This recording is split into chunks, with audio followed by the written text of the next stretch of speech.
રાજકોટ ખાતે સરદારધામ દ્વારા જીપીબીએસ 2024 એક્સપોનું આયોજન કરવામાં આવ્યું છે। આ એક્સપોમાં ઇન્ફાનાઇટ સ્ક્વેર પ્રાઇવેટ લિમિટેડ કંપની દ્વારા ભાગ લેવામાં આવ્યો છે, જે એક B2B ઈ-કોમર્સ કંપની છે, જે હાલમાં 16 જેટલી કેટેગરીમાં 180 કરતા વધારે પ્રોડક્ટનું એક્સપોર્ટ કરે છે। તેમજ આ કંપનીએ અત્યાર સુધી 21 જેટલા દેશોમાં એક્સપોર્ટનું કામ કર્યું છે।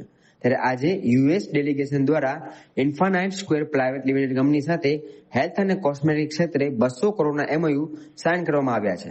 આ કાર્યક્રમ દરમિયાન કંપનીના CEO અદીપ પીપળવા અને MD ચિરાગ ચોવટિયા તેમજ ડાયરેક્ટર મયુર પીપળવા, સાગર પીપળવા, નીરવ લુણાગડિયા, મિત લિંબાસિયા અને કંપનીના CA શાલિન પટેલ વિશેષ ઉપસ્થિત રહ્યા હતા। ઇન્ફાનાઇટ સ્ક્વેર પ્રાઇવેટ લિમિટેડ એક B2B ઈ-કોમર્સ કંપની છે, જે ઓલમોસ્ટ 16 કેટેગરીઝ પ્રોડક્ટ્સમાં કામ કરે છે। 180 પ્લસ પ્રોડક્ટ્સ છે અમારી સાથે અને 21 કન્ટ્રીમાં અમે કામ કરી ચૂક્યા છીએ। મારી સાથે છે યુએસના ડેલિગેટ, જે અમારી સાથે આજે ઇન્ફાનાઇટ સ્ક્વેર કંપની સાથે 200 કરોડનો હેલ્થ અને કોસ્મેટિક સેક્ટરમાં MOU કરવા આવી ચૂક્યા છે અને એ એક મલ્ટીનેશનલ કોસ્મેટિક કંપનીના CEO છે, જે અમારી સમક્ષ રજૂ થયા છે અત્યારે ઇન્ફાનાઇટ સ્ક્વેરમાં। અને ઇન્ફાનાઇટ સ્ક્વેર પ્રાઇવેટ લિમિટેડ એક ઈ-કોમર્સ કંપની છે, જે શું કરી રહી છે આખા ગ્લોબમાં એ તમને હું ટૂંકમાં જણાવી આપું છું। ઇન્ફાનાઇટ સ્ક્વેર એક મર્ચન્ટ ટ્રેડિંગ કંપની છે।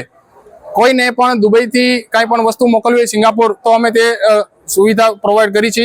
હવે અમે જીપીબીએસના માધ્યમથી રાજકોટમાં ઇન્ડિયા લેવલે એક સારું એક પ્લેટફોર્મ તૈયાર કર્યું છે। એક ઈ-કોમર્સ વેબસાઇટ કરી છે કે અહીંના મેન્યુફેક્ચરોને કોઈ પણ વસ્તુ એક્સપોર્ટ કરવી છે અને એક્સપોર્ટ કરવામાં તકલીફ આવતી હોય છે, તે અમારી વેબસાઇટ ઉપર તદ્દન ફ્રીમાં એની જે પ્રોડક્ટ છે એનું લિસ્ટિંગ કરી શકે છે અને આખા વર્લ્ડમાં એક્સપોર્ટ કરવા માટે અમે તમને મદદ કરી શકીએ છીએ। આ વસ્તુનો અમે એક પણ ચાર્જ અત્યારે એઝ ઓફ નાવ લેતા નથી અને ભવિષ્યમાં જ્યારે તે મેન્યુફેક્ચરને વિશ્વાસ આવે છે ત્યારે અમે એની સાથે ડીલિંગ કરશું રૂબરૂ। આખા વર્લ્ડમાં આર્ટિફિશિયલ ઇન્ટેલિજન્સ અને કટિંગ એજ ટેકનોલોજી દ્વારા સેલ્સ પ્રાપ્ત કરી છે। આ કંપની ડિસેમ્બર 2022માં સ્ટાર્ટ કરેલી હતી। જુલાઈ 2023માં બિઝનેસ અવોર્ડ્સ UK દ્વારા ફાસ્ટેસ્ટ ઈ-કોમર્સ કંપની ગ્રોઈંગનો award as a leader of the year તરીકે મને પ્રાપ્ત કરવામાં આવેલો છે।